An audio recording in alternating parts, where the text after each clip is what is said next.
Temilade was only 14, but her eyes looked older, like they had seen too much for someone her age.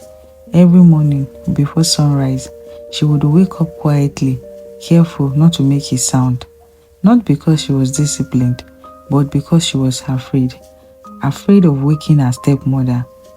After her mother died, her father remarried a woman named Mama Ronke. At first, Mama Ronke smiled a lot. She spoke gently and even braided Temilade's hair. But that didn't last. Slowly, everything changed. The smile disappeared, the kindness faded, and the house became a place Temilade feared.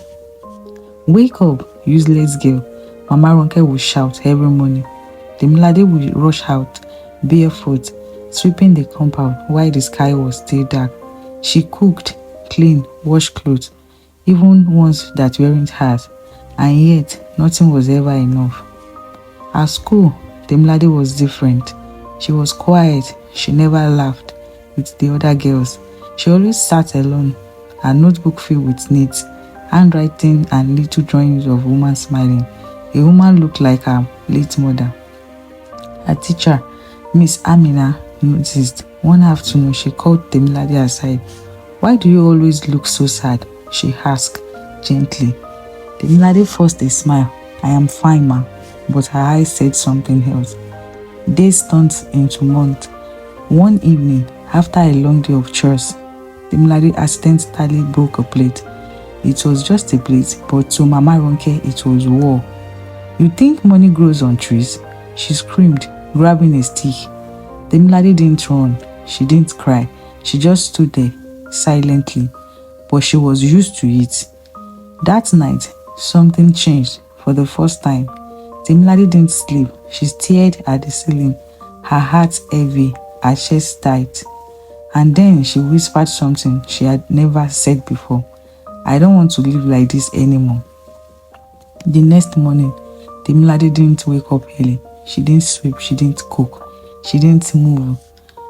Mama Ronke stormed into her room, ready to shout, but stopped. Temilade was burning with fever. Days later, Temilade found herself in a small clinic, weak, quiet, but not alone. Miss Amina was there. She had come. "I knew something wasn't right," Miss Amina said softly, holding her hand. Temilade's lips trembled. For the first time in years, she spoke everything. That moment changed her life. Miss Amina reported the situation as soon. People came, people listened, people cared. Temilade didn't go back to the house. She was moved to a safer place, a small home filled with other children like her. Children laughed, children healed. Months later, Temilade stood on a small stage at school, holding a microphone. Her voice was still soft, but no longer silent. "My name is Temilade," she said. "I am not afraid anymore." And for the first time, she smiled.